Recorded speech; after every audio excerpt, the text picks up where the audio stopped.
Hello students, आज के इस वीडियो में हम लोग electric field intensity at the axial point of circular charge loop calculate करेंगे।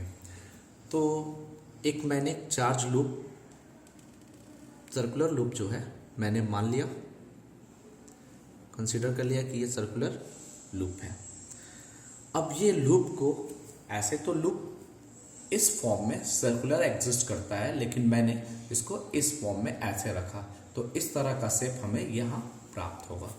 तो ये चार्ज सर्कुलर लूप है, तो इस पर मान लीजिए पॉजिटिव चार्ज यूनिफॉर्मली डिस्ट्रीब्यूटेड है और इस चार्ज को हम लोग लीनियर चार्ज डिस्ट्रीब्यूशन के रूप में लेंगे। अब इसका सेंटर हम O कंसिडर कर लिए और रेडियस A मान लिया। अब इसके रेडियस से x दूरी पर कोई पॉइंट P प्रेजेंट है। ये पॉइंट जो होगा वो सेंटर से गुजरे, ये पॉइंट और ये सेंटर को ज्वाइन करने पर जो लाइन प्राप्त होगा वो एक्सल लाइन होगा और एक्सल लाइन जो होता है प्लेन ऑफ लूप के परपेंडिकुलर होगा। अब हमें पूरे लूप की वजह से इस पॉइंट पर इलेक्ट्रिक फील्ड इंटेंसिटी कैलकुलेट करनी है। तो जिस पॉइंट पर इलेक्ट्रिक फील्ड निकालना होता है उस पर हम लोग यूनिट पॉजिटिव चार्ज प्लेस करते हैं। तो अब हम लोग पहले से पढ़ चुके हैं कि जिस पॉइंट पर इलेक्ट्रिक फील्ड इंटेंसिटी कैलकुलेट करना होता है वो पॉइंट जब उसके सराउंडिंग में पॉइंट चार्ज होगा तो उसके वजह से जो वैल्यू आएगा वो k यानी 1/4πε0 Q अपॉन R स्क्वायर होता है। तो इसके सराउंडिंग में पॉइंट चार्ज के वजह से ही इलेक्ट्रिक फील्ड कैलकुलेट कर सकते हैं, वो हम लोगों ने पहले पढ़ रखा है। लेकिन इसके सराउंडिंग में कोई पॉइंट चार्ज नहीं है। यहाँ पर जो चार्ज है वो लीनियर चार्ज है, ये कोई पॉइंट चार्ज के रूप में एग्जिस्ट नहीं कर रहा है। तो अब हमारे को इस पॉइंट पर इलेक्ट्रिक फील्ड कैलकुलेट करना है, तो इस फॉर्मूला को कैसे अप्लाई करेंगे। तो इसको अप्लाई करने का सबसे अच्छा तरीका है कि ये लाइन चार्ज जो है वो पॉइंट चार्ज के रूप में कंसीडर कर लिया जाए। तो पॉइंट चार्ज के रूप में कैसे कंसीडर होगा, तो उसके लिए हम ये मान लेते हैं, मान लीजिए ये लूप है, ये लूप बहुत छोटे छोटे छोटे छोटे एलिमेंट्री लेंथ से मान लीजिए मिलकर बना हुआ है। जब इस पर चार्ज हम डिस्ट्रीब्यूट करेंगे तो जो भी एलिमेंट्री लेंथ होंगे उस पर भी छोटे छोटे small amount of charge present हो जाएंगे, तो वो चार्ज पॉइंट चार्ज के रूप में कंसीडर होगा। तो उस तरह हम लोग इस लूप को एलिमेंट्री लूप बहुत सारे infinite number of elementary loop के रूप में कंसीडर कर लेते हैं, जिसमें से एक छोटा सा एलिमेंट्री लूप हम यहाँ पर कंसीडर कर लिए।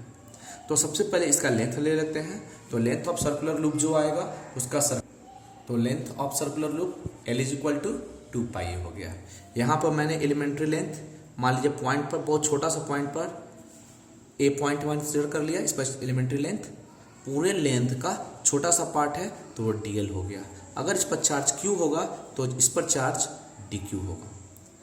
तो इस पॉइंट पर, इस पॉइंट की वजह से इस पॉइंट पर हम इलेक्ट्रिक फील्ड इंटेंसिटी कैलकुलेट करेंगे, क्योंकि अब तो हमें पॉइंट चार्ज मिल गया। अब इस पॉइंट की वजह से इस पॉइंट पर हम इलेक्ट्रिक फील्ड कैलकुलेट कर सकते हैं। तो हालांकि ये लूप जो है सिर्फ ए पॉइंट वाले से मिलकर नहीं बना हुआ है, बहुत सारे पॉइंट से मिलकर बना हुआ है।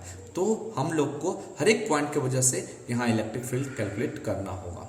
तो सबसे पहले हम लोग इसके लीनियर चार्ज डिस्ट्रीब्यूशन को देखते हैं। तो मान लीजिए लीनियर चार्ज डिस्ट्रीब्यूशन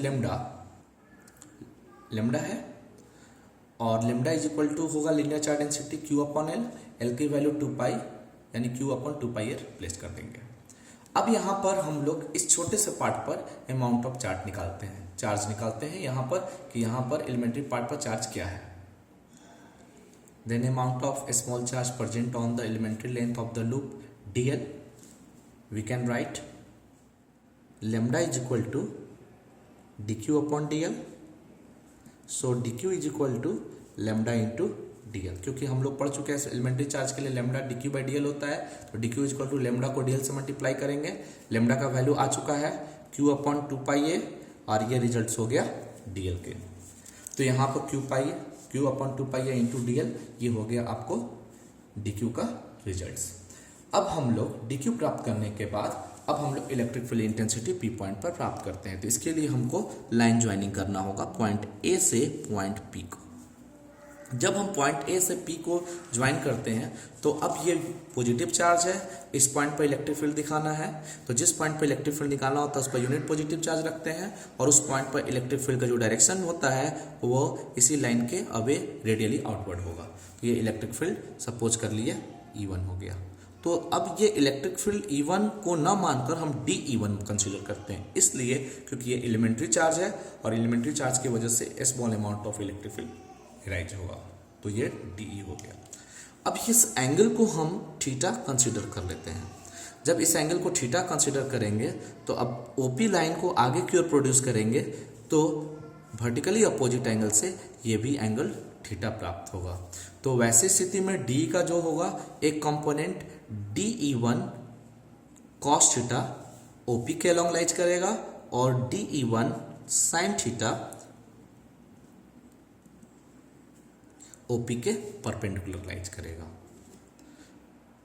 तो इस तरह DE1 हम लिख सकते हैं small amount of electric field intensity due to the elementary charge of ring at A, जो A पॉइंट पर प्रेजेंट है। तो अब इसके वजह से जो फॉर्मूला, अब सिंपल सा फॉर्मूला KQ/R² यूज कर सकते हैं। तो E इक्वल टू जो फॉर्मूला आएगा KQ यानी DQ अपॉन R², तो R² A से लेकर P के बीच की दूरी हो जाएगी, तो AP²। तो AP का जो वैल्यू है वो पाइथागोरस थ्योरम से √A² प्लस x² के इक्वल होगा। तो हम लिख सकते हैं कि DQ का वैल्यू आ चुका है Q upon 2πA into DL upon AP²। It means that A² plus x²। Square root होने की वजह से स्क्वायर और स्क्वायर रूट होने की वजह से कैंसिल आउट हो जाएगा। अब इस रिजल्ट्स को हम कंबाइन करके लिखेंगे तो E इक्वल टू रिजल्ट आएगा KQ upon 2πA A² plus x² into DL बाद में लिख दिया। तो इस तरह हमें E प्राप्त हो गया, DE1 प्राप्त हो गया। अब क्या करते हैं कि ये डायरेक्शन जो है वो OP के अलॉन्ग है, तो अलॉन्ग OP राइट कर देते हैं। अब हमको स्टडी को और आसान बनाने के लिए, यानी इस पॉइंट पर इलेक्ट्रिक फील्ड कैलकुलेट करने के लिए हम इसके डायमीटर के अपोजिट एक और एलिमेंट्री चार्ज कंसीडर कर लेते हैं। मान लीजिए वो B पॉइंट पर प्रेजेंट है और इस पर चार्ज क्या हो गया, DQ। तो यहाँ पे भी पॉइंट चार्ज हो गया, इस पॉइंट पर इलेक्ट्रिक फील्ड निकालना है तो इसको फिर से हम ज्वाइन कर दिए। जब ज्वाइन कर दिए तो इसका भी यही रिजल्ट आएगा A² प्लस x²। अब इस पॉइंट पर जो इलेक्ट्रिक फील्ड होगा इसी लाइन ज्वाइनिंग के अवे होगा पॉजिटिव चार्ज की वजह से, तो इस पर जो इलेक्ट्रिक फील्ड है उसको हम DE2 कंसीडर कर लिए। तो अगर ये लाइन और ये लाइन सेम है, ये भी कॉमन है, रेडियस भी इक्वल है, तो ये भी एंगल थीटा ही होगा। तो ये थीटा हुआ तो वर्टिकली अपोजिट से ये भी एंगल थीटा हुआ। जब हम इसका कंपोनेंट तोड़ेंगे DE2 का तो दो कंपोनेंट आएगा, एक आएगा DE2 साइन थीटा और बाकी दूसरा कंपोनेंट होगा इसी पर लाइज करेगा DE1 कॉस थीटा, जिससे एंगल बनता है कॉस, बाकी परपेंडिकुलर कंपोनेंट साइन थीटा होता है। तो अब ऐसी स्थिति में हम लोग ये देखते हैं कि D1 और DE2 बराबर है, तो यहाँ से भी DE2 भी कैलकुलेट करेंगे तो यहाँ पर दोनों डिस्टेंस चार्ज सेम है तो इक्वल होगा। तो नाउ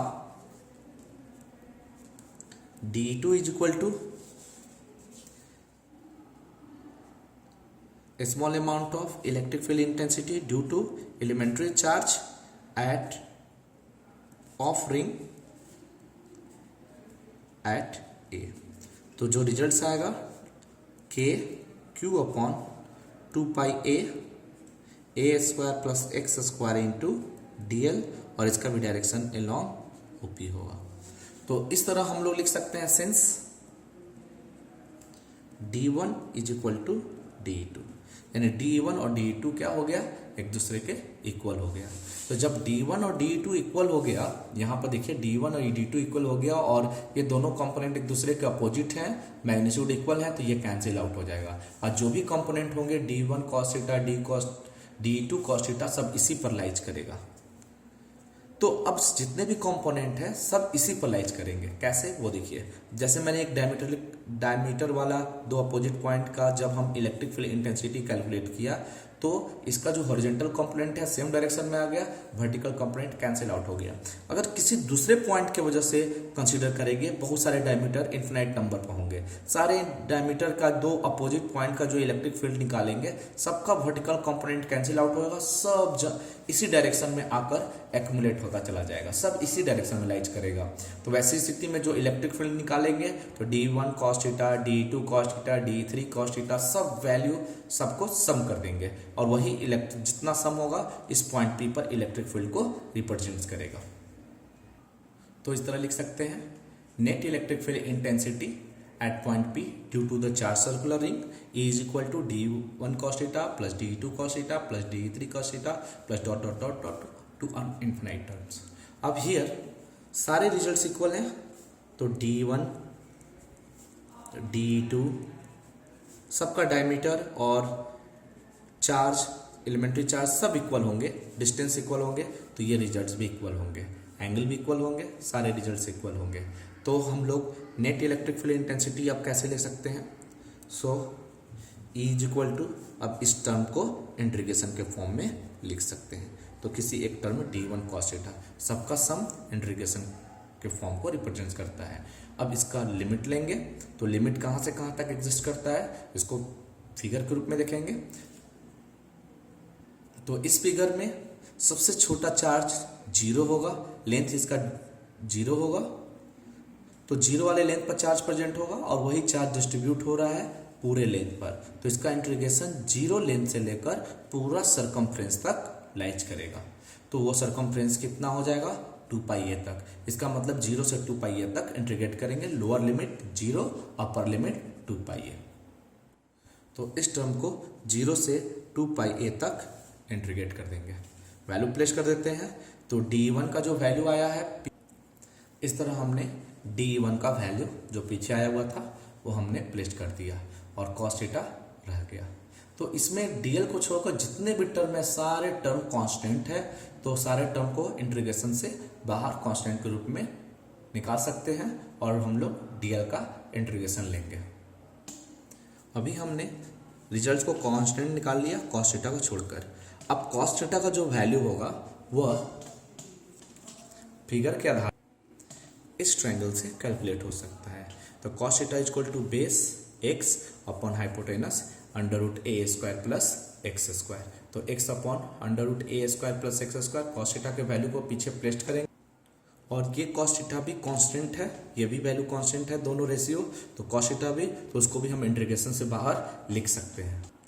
तो इस तरह cos थीटा का जो वैल्यू है x upon root a square plus x square, सारे कांस्टेंट टर्म को मैंने बाहर कर लिया। अब dl का इंटीग्रेशन L, तो इस टर्म को कॉपी करेंगे और इसको इंटीग्रेट करेंगे। तो इस तरह ये टर्म उसी तरह कॉपी किया, dl का इंटीग्रेशन L हुआ 0 से 2πa। ये दोनों वैल्यू मिलकर a square plus x square power 3/2 हो जाएगा।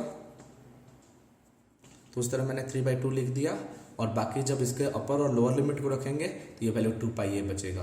तो अब ये 2πa क्या हो गया, कैंसिल हो गया।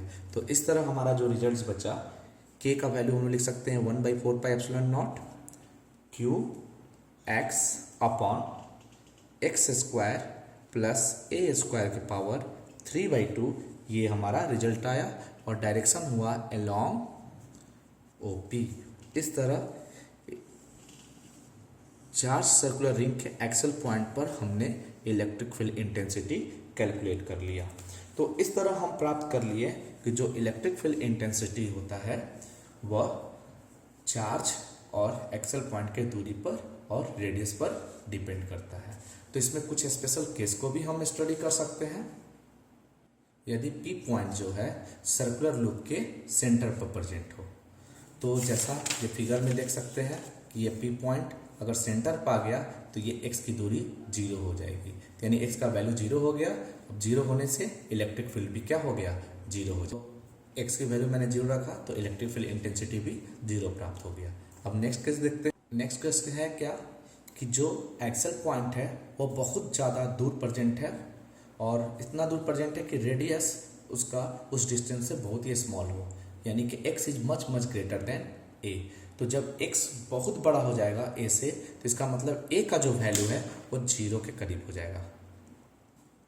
और जब ए का वैल्यू 0 हो जाएगा तब हम लोग यहाँ 0 प्लेस करेंगे, तो वैल्यू बचेगा E is equal to 1/4πε0 QX upon, ये वैल्यू 0 हो गया तो ये सिर्फ रिजल्ट अगर 0 हो जाता है तो ये स्क्वायर कैंसिल होगा, बच गया सिर्फ x3।